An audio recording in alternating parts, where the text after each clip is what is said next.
Welcome to One Chapter, One Thought. Today's reading is from the Gospel of Mark, chapter 8. In those days, when there was again a large crowd, and they had nothing to eat, Jesus called his disciples and said to them, I feel compassion for the people because they have remained with me now 3 days and have nothing to eat. If I send them away hungry to their homes, they will faint on the way, and some of them have come from a great distance. And his disciples answered him, Where will anyone find enough bread here in this desolate place to satisfy these people? And he was asking them, How many loaves do you have? And they said, 7. So Jesus directed the people to sit on the ground, and taking the 7 loaves, he gave thanks, broke them, and started giving them to his disciples to serve them. And they served them to the people. They also had a few small fish, and after he blessed them, he ordered these to be served as well. And they ate and they were satisfied. And they picked up 7 large baskets full of what was left over of the broken pieces. About 4,000 were there, and he sent them away. And immediately he entered the boat with his disciples, and they came to the district of Dalmanutha. And the Pharisees came out and began to argue with Jesus, seeking from him a sign from heaven to test him. Sighing deeply in his spirit, he said, Why does this generation seek for a sign? Truly I say to you, no sign will be given to this generation. Leaving them, he again embarked and went away to the other side. And when they had forgotten to take bread, they did not have more than 1 loaf in the boat with them. He was giving orders to them, saying, Watch out! Beware of the leaven of the Pharisees and the leaven of Herod. They began to discuss with themselves the fact that they had no bread. Jesus, aware of this, said to them, Why are you discussing the fact that you have no bread? Do you not yet see or understand? Do you have a hardened heart? Having eyes, do you not see? And having ears, do you not hear? And do you not remember when I broke the 5 loaves for the 5,000, how many baskets full of pieces you picked up? They said to him, 12. When I broke the 7 for the 4,000, how many large baskets full of broken pieces did you pick up? And they said to him, 7. And he was saying to them, Do you not yet understand? And they came to Bethsaida, and they brought a blind man to Jesus and implored him to touch him. Taking the blind man by the hand, he brought him out of the village, and after spitting on his eyes and laying his hands on him, he asked him, Do you see anything? And he looked and said, I see men, for I see them like trees walking around. Then Jesus laid his hands on his eyes, and he looked intently and was restored, and began to see everything clearly.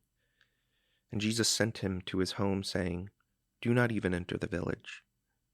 Jesus went out along with his disciples to the villages of Caesarea Philippi, saying to them, Who do you say that I am? They said to him, John the Baptist.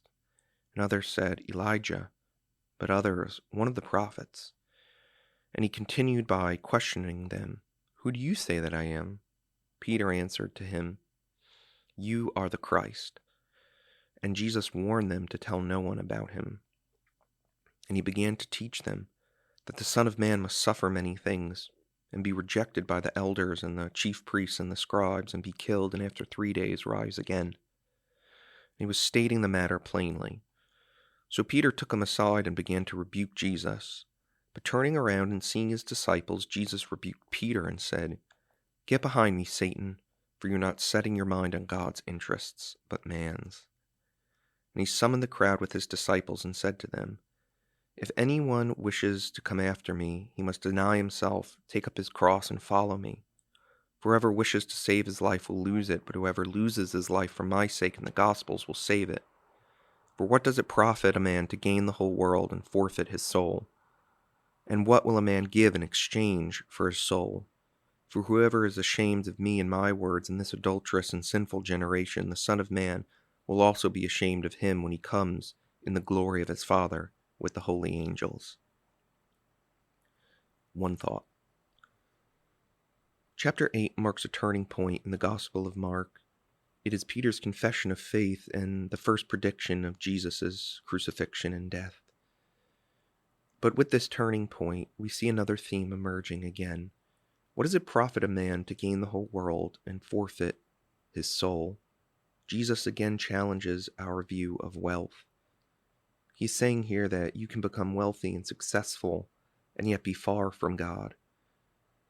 So this is a challenging verse, I think, especially for those of us who live in Monmouth County and are used to living in an affluent and prosperous place.